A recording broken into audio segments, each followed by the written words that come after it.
Welcome to Code in Java. So today we are going to see how to write a program to print Fibonacci series. So first we will see what is Fibonacci series. Fibonacci series means uh, where the next number will always be sum of previous two number. As an example, we can see here uh, like 0, 1, 2, 3, 5, 8, 13, 21. So here we can see like 0 plus 1 is the third number 1. In the same way we will see 1 plus 1 is equal to 2. In the same way we will go to like 2 plus 1 is equal to 3. In the same way it is 5, like 2 plus 3 is 5. Same way it is 5 plus 8 is equal to 13. So this is called a Fibonacci series where the next number will be always sum of previous two numbers. So this is the series. So now we will see how we will write a code which will print this Fibonacci series up to given n number. So let's come to the coding. So here I just have created one Fibonacci series class here, and we will write here the starting point as I told in the previous video as well, like public static void main. So this is the starting point of every Java code. So here we will write strings, args, and then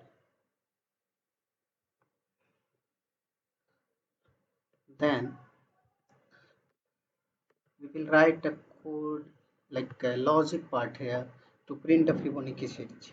So suppose like we have taken integer p as a previous value. So we take it as a 0 from the starting point. Next value we will take as a next, and we will take it as a 1 at the initial value of Fibonacci series. Then we will take result. This will be we will initialize as a 0 as this result will be changed. And again we will take n. N means a series till when we want to print, like n is equal to 5, so it will print up to 5, like 0, 1, 1, 2, 3. So in the same way, so we have taken it as an example here 6. So as we know, like in the Fibonacci always we print sum of previous two numbers. So here you can see we have taken n, so it is throwing an error, duplicate variable. So as we have already taken here n, that's why it is throwing error. So here we can take as a series like up to 6. Okay, so initial value like 0, 1, 1. So printing those we will print 0 and 1 like p and q. So take it as a sys out, and we will print it here previous.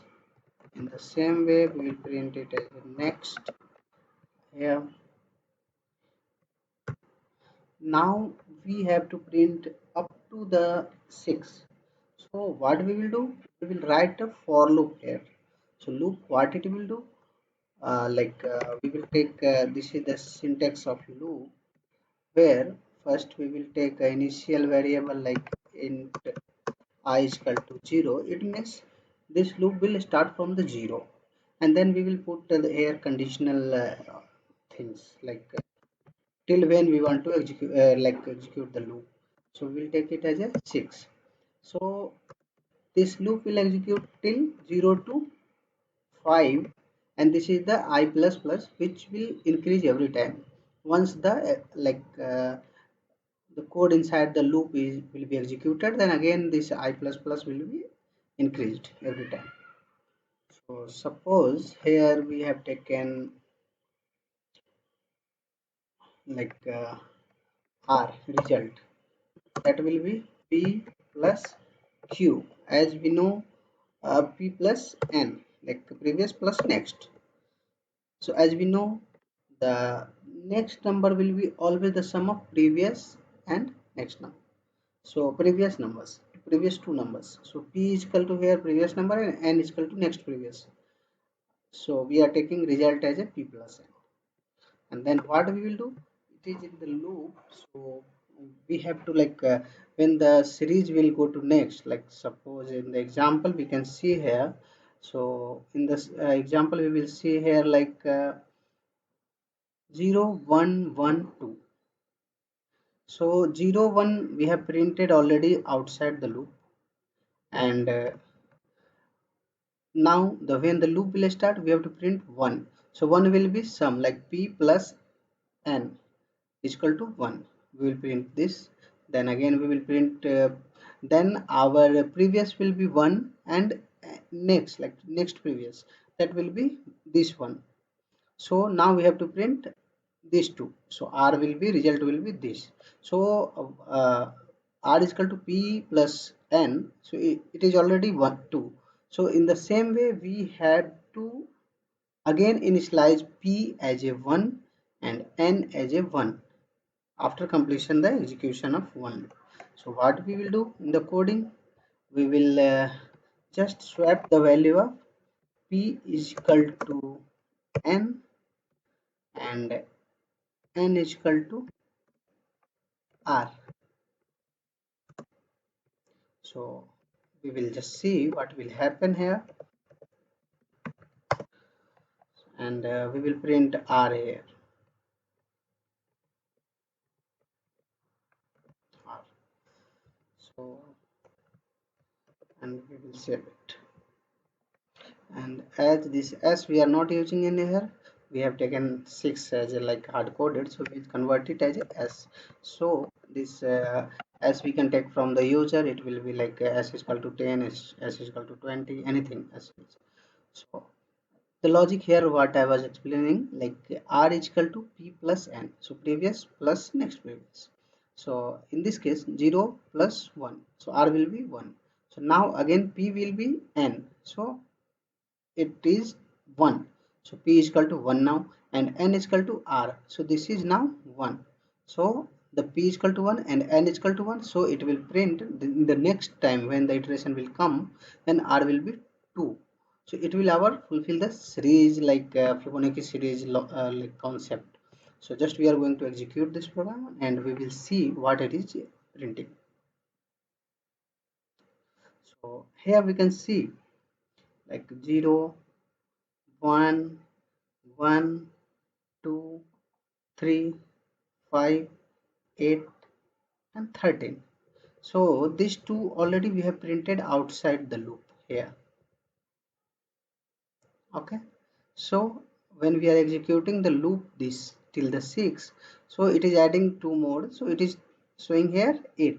So if we want to till the series 6 only, then we can like minus 2 here. So it will do like it will leave these two p and n printing outside.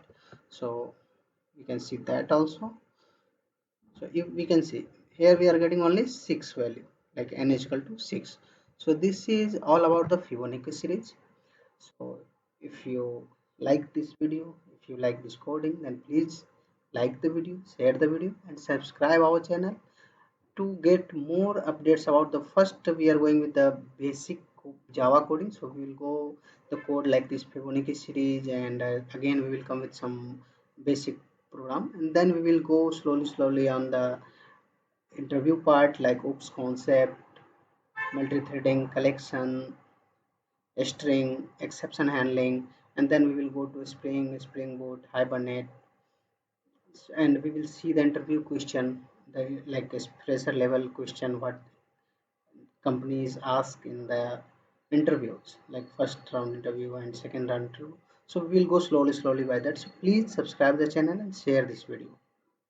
Thank you.